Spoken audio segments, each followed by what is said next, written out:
उदास होकर घर के बाहर बैठी हुई थी। तभी उनकी पड़ोसन कांता वहां पर आ गई। अरे क्या बात है सुशीला बहन, आज इतनी उदास क्यों हो? अरे क्या बताऊं कांता बहन, जब से घर में बहू आई है तब से आफत आ रही है। अरे ये आप क्या कह रही हैं? आप तो इतना खुश होकर अपने बेटे की शादी करके बहू घर लेकर आई थी, अब क्या हुआ? बहू ने कोई तमाशा खड़ा कर दिया क्या? नहीं नहीं बहन जी, तमाशा तो कोई खड़ा नहीं किया। फिर क्या बात है? क्या बहू ठीक से काम नहीं करती या फिर आपको उल्टे सीधे जवाब देती है? ऐसी भी कोई बात नहीं, मेरी बहू तो घर के सारे काम खुद अकेले ही निपटा देती है और मुझसे तो बड़े प्यार से बात करती है। अरे बहन जी, जब आपकी बहू सारे काम इतने अच्छे से करती है, आपसे झगड़ा नहीं करती, फिर आप परेशान क्यों हैं?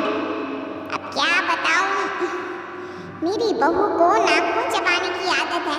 जब देखो तब नाखून चबाती रहती है। परेशान हो गई हूँ इस वजह से मैं। अरे तो इसमें आपको क्या परेशानी? चबाती है तो चबाने दो। अरे बहन जी, शर्म आती है। घर पर कोई मेहमान या मिलने वाला आ जाए और वो बार बार हमसे पूछे कि आपकी बहू इस तरह नाखून क्यों खा रही है। अब आप ही बताइए क्या जवाब दें उनको। अरे तो फिर आप अपनी बहू को समझाने की कोशिश कीजिए कि इस तरह की हरकत ना किया करे। क्या करूं? वो कहती है कि उसकी बचपन की आदत है, छुड़ाना बहुत मुश्किल है मम्मी जी। मेरी तो कुछ समझ में नहीं आता। चलिए मैं आपकी बहू को समझाने की कोशिश करती हूँ। आइए आइए अंदर आइए, इसी बहाने बहू से भी मिल लीजिए, क्या पता आपकी बात उसकी समझ में आ जाए।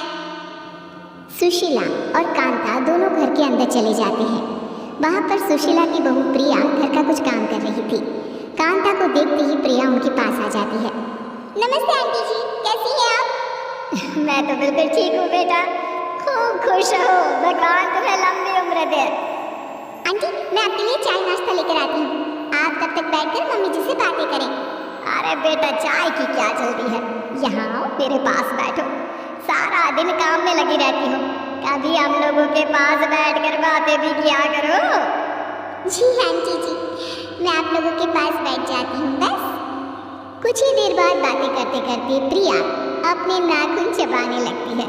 ये देखकर कांता ने उससे कहा, अरे प्रिया बेटा, ये तुम क्या कर रही हो? इतनी पढ़ी लिखी सुंदर और समझदार लड़की होकर इस तरह नाखून चबाना अच्छा नहीं लगता। सॉरी आंटी जी, वो क्या है ना, मुझे पता ही नहीं चलता कि मैं कब अपने नाखून चबाने लग जाती हूँ। अरे जरा दिखाओ तो तुम्हारे नाखून। ये देखिए, देखा आपने, प्रिया ने अपने नाखून चबा चबा कर पूरी तरह गायब कर दिए हैं। अब कौन समझाए इसे? अरे कोई बात नहीं, लेकिन बेटा तुम्हें इस तरह नाखून नहीं खाने चाहिए। देखो अगर तुम इस तरह की कोई भी हरकत करोगी ना तो कोई तुम्हारी अच्छाइयों को नहीं देखेगा, सब तुम्हारा मजाक बनाएंगे।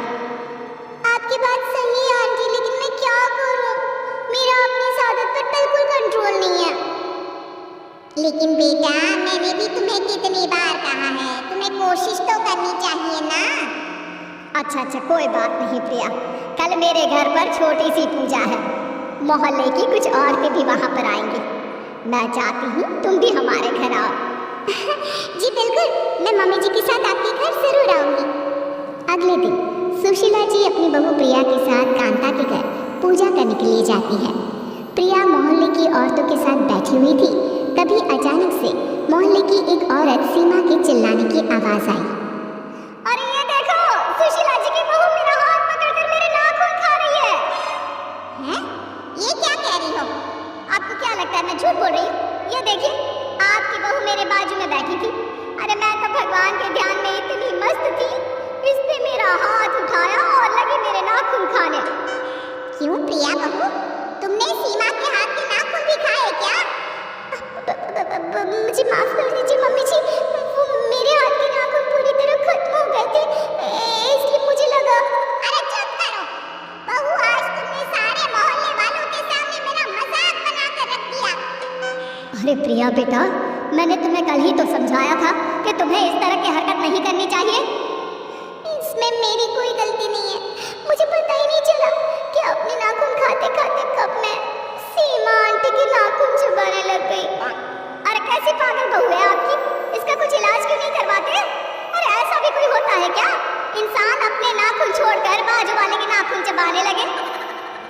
सीमा की बात सुनकर मोहल्ले की सारी औरतें हंसने लग जाती है। ये देखकर सुशीला जी को बिल्कुल अच्छा नहीं लगता और वो प्रिया पर नाराज होती है और उसे घर ले आती है। पूरे मोहल्ले के सामने आज तुमने हमारा मजाक बनवा के रख दिया। मम्मी जी मुझे माफ कर दीजिए, मुझसे बहुत बड़ी गलती हो गई। बहू, आखिर तुम अपनी आदत छोड़ क्यों नहीं देती? मैं कोशिश करूंगी मम्मी जी।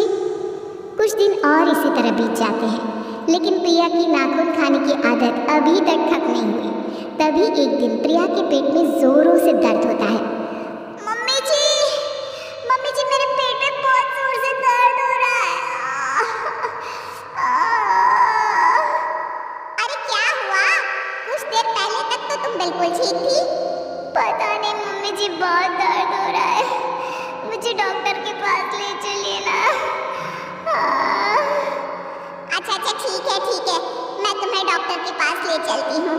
सुशीला जी, आपकी बहू के पेट में नाखूनों का गुच्छा बन गया है और इसे ऑपरेशन से ही बाहर निकाला जा सकता है। क्या ऑपरेशन? ये क्या कह रहे हैं आप डॉक्टर साहब?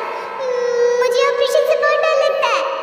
अब डरने से क्या होगा प्रिया जी, आप जिस स्पीड से नाखून खाती हैं उससे ये सब तो होना ही था। हे भगवान, ये क्या हो गया?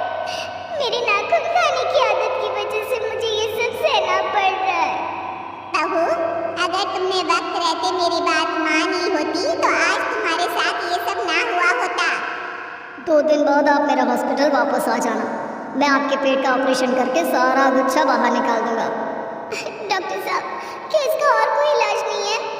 नहीं, और कोई इलाज नहीं है। और हाँ, अगर एक बार ऑपरेशन होने के बाद आपने फिर से नाखून खाना शुरू किया तो अगली बार ऑपरेशन करना भी मुश्किल होगा। फिर तो सीधा भगवान जी ही इसका इलाज करेंगे। नहीं डॉक्टर साहब, मुझे इतनी जल्दी भगवान के पास नहीं जाना। 2 दिन के बाद सुशीला जी अपनी बहू प्रिया को डॉक्टर के पास लेकर जाती है। प्रिया को हॉस्पिटल में एडमिट करने के बाद उसे ऑपरेशन थिएटर में ले जाया जाता है। 1 घंटे के बाद जब प्रिया होश में आती है। मम्मी जी, मेरा ऑपरेशन ठीक से तो हो गया ना? मुझे कुछ होगा तो नहीं ना? क्यों, तुम्हें अच्छा नहीं लग रहा क्या? नहीं मम्मी जी, ऐसी कोई बात नहीं है, लेकिन मुझे पता है डॉक्टर ने मेरा पेट काट कर नाखून का गुच्छा बाहर निकाला होगा और अब मुझे कई दिनों तक एक बिस्तर पर पड़े रहना होगा। प्रिया की बात सुनकर डॉक्टर और सुशीला दोनों जोर जोर से हंसने लगते हैं। ये देखकर प्रिया हैरान रह जाती है और पूछती है, अरे ये क्या बात हुई? मेरा ऑपरेशन हुआ है और आप लोगों को हंसी आ रही है। नहीं प्रिया जी, आपका कोई ऑपरेशन नहीं हुआ है। हाँ? तो फिर मैं बेहोश क्यों थी और मुझे हॉस्पिटल में एडमिट क्यों किया गया? तुम्हें डराने के लिए और किस लिए? इतनी बार तुम्हें समझाया कि तुम्हें नाखून नहीं खाने चाहिए, लेकिन तुम्हें समझ में ही नहीं आता था। मुझे लगा कि यही एक सही तरीका है। लेकिन उस दिन भी तो डॉक्टर साहब ने कहा था कि मेरे पेट में दर्द नाखूनों की गुच्छी की वजह से है। वो मैंने आपसे इसलिए कहा था क्योंकि आपकी सासू माँ ने मुझे ऐसा करने के लिए कहा। अगर मैं और आपकी सासू माँ आपको डराते नहीं तो आपकी नाखून खाने की आदत कभी नहीं जाती। तो क्या मैं बिल्कुल ठीक हूँ? मेरा पेट कटा नहीं है? जी नहीं, बिल्कुल भी नहीं, आप एकदम ठीक है। बस थोड़ी देर के लिए आपको बेहोशी का इंजेक्शन दे दिया गया था, और वो भी तुम्हें डराने के लिए बहू। लेकिन ध्यान रखना, अगर आगे से नाखून खाए तो सचमुच तुम्हारा ऑपरेशन करवा दूंगी। अपनी सास की बात सुनकर प्रिया जोर जोर से हंसने लगी और साथ ही उसने मन ही मन ये निश्चित भी कर लिया था कि वो कभी अपनी या किसी और की नाखून नहीं खाएगी।